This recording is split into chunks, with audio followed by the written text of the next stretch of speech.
violencia de género y violencia intrafamiliar. Muy buenos días, señores estudiantes. Soy el doctor Juan Márquez, psicólogo clínico de la Dirección de Bienestar de Personal del Ejército. El día de hoy trataremos un tema muy importante como es la violencia de género y la violencia intrafamiliar. Las formas y manifestaciones de violencia atentan contra los derechos humanos y contra la integridad física, emocional y vital. La violencia de género contra las mujeres es todo acto de violencia basado en la pertenencia al sexo femenino que tenga o pueda tener como resultado un daño o sufrimiento físico, sexual o psicológico para la mujer, así como las amenazas tales como actos, la coacción, la privación arbitraria de la libertad, tanto si se produce en la vida pública como en la vida privada. La violencia de género no es un hecho aislado o puntual, es un proceso que por lo general va subiendo en intensidad y puede llegar a desenlaces fatales.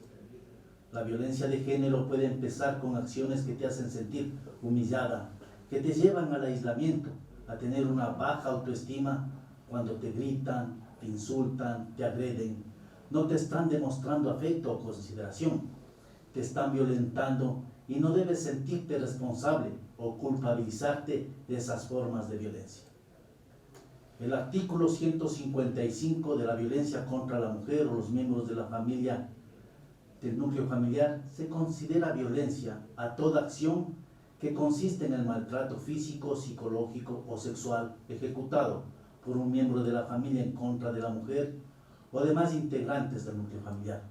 Se consideran miembros del núcleo familiar al cónyuge o a la pareja en unión de hecho o unión libre, convivientes, ascendientes, descendientes, hermanas, hermanos, parientes, hasta el segundo grado de afinidad y personas con las que se determine que el procesado o la procesada mantengan o hayan mantenido vínculos familiares, íntimos, afectivos, conyugales, de convivencia, noviazgo o cohabitación. A partir de esta definición, el COIP contempla las siguientes sanciones en caso que se presenten diferentes tipos de violencia. El artículo 156 contempla la violencia física contra la mujer o miembros del núcleo familiar. La persona que, como manifestación de violencia contra la mujer o miembros del núcleo familiar, cause lesiones, será sancionada con las mismas penas previstas para el delito de lesiones, aumentadas en 1/3. El artículo 157 de la violencia psicológica contra la mujer o miembros del núcleo familiar.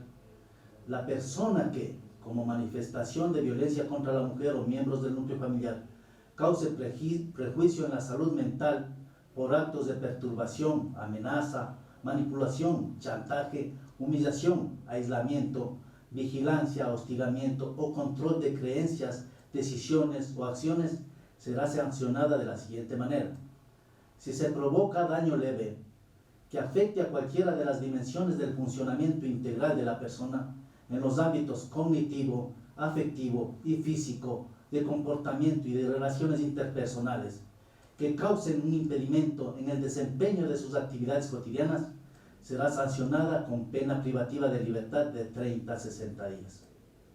Si se afecta de manera moderada en cualquiera de las áreas del funcionamiento personal, laboral, escolar, familiar o social, que cause prejuicio en el cumplimiento de sus actividades cotidianas y que, por tanto, requiere de tratamiento especializado en salud mental, será sancionado con pena de 6 meses a 1 año.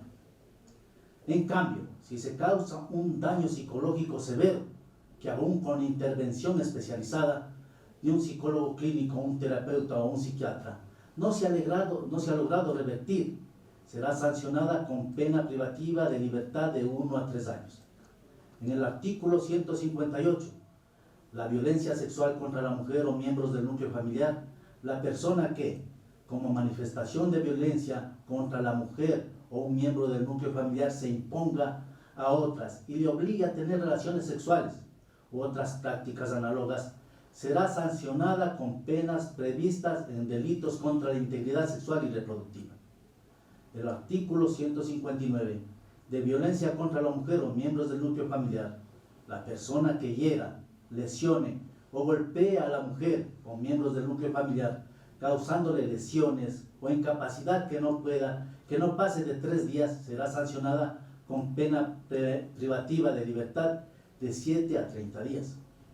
Hay que tomar en cuenta que las agresiones comienzan con una conducta de abuso psicológico bajo la apariencia y expresión de parte del agresor, con actitudes de cuidado y protección, difíciles de percibir en su apariencia amorosa, pero que van reduciendo la seguridad y confianza en este caso en la persona que es afectada a sus capacidades de acción.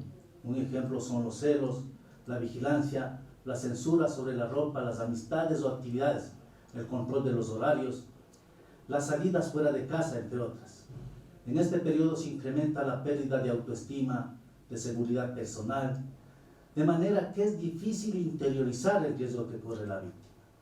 Si tú eres consciente de que estás viviendo en este proceso lento y creciente de violencia, estás dentro del llamado ciclo de la violencia, que puedes reconocer en las siguientes fases.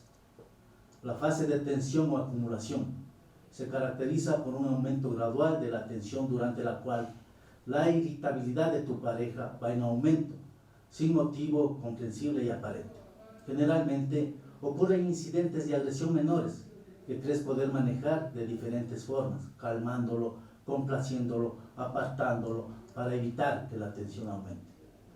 La fase de agresión se caracteriza por una descarga incontrolada de las tensiones que se han acumulado, que les llevan a que se produzca un incidente fuerte de agresión, estalla la violencia y tienen lugar las agresiones físicas, psíquicas y o sexuales.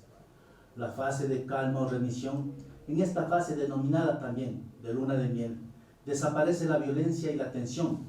Toma en cuenta que tu pareja va a utilizar estrategias de manipulación afectiva y mostrará un comportamiento extremadamente cariñoso, ofreciéndote y brindándote regalos, disculpas, promesas falsas, con el fin de que no la abandones. Esta conducta es manipulativa. ¿Por qué es difícil reaccionar cuando vives formas y manifestaciones de violencia? Esto es importantísimo tener en cuenta, porque sientes miedo de denunciar la violencia que estás viviendo y que posiblemente has sufrido desde hace muchos años, por temor a quedarte sola, por temor a reacciones de tu agresor, por temor a represalias de tu agresor, de la familia de tu agresor y del entorno social en el cual tú convives. Otra de las cosas, porque dependes afectiva y económicamente de tu agresor y te es difícil pedir apoyo en otros espacios, personas o instituciones. Porque esperas y confías que lograrás cambiar a tu agresor y te va a tratar mejor, que vas a ser feliz. Porque sientes vergüenza de denunciar a tu pareja o familiar agresor. Porque sientes preocupación por el futuro de tus hijas e hijos si denuncias a tu agresor. Porque sientes que no te van a creer a la hora de denunciar cualquier tipo de violencia, porque consideras que tu palabra vale menos que la del agresor. Porque sientes que podría ser cuestionada por tus decisiones de denunciar a tu pareja o familiar y que, como consecuencia, te aíslen socialmente. No tienes que admitir ninguna de estas situaciones. Tus derechos, tú tienes derechos. Es importante que estés consciente de la peligrosidad de tu agresor y de la necesidad de protegerte, si es el caso, a tus hijas e hijos, así como la imposibilidad para corregir, controlar o cambiar las conductas de tu agresor. El Consejo de la Judicatura nos da estos principios en el 2020.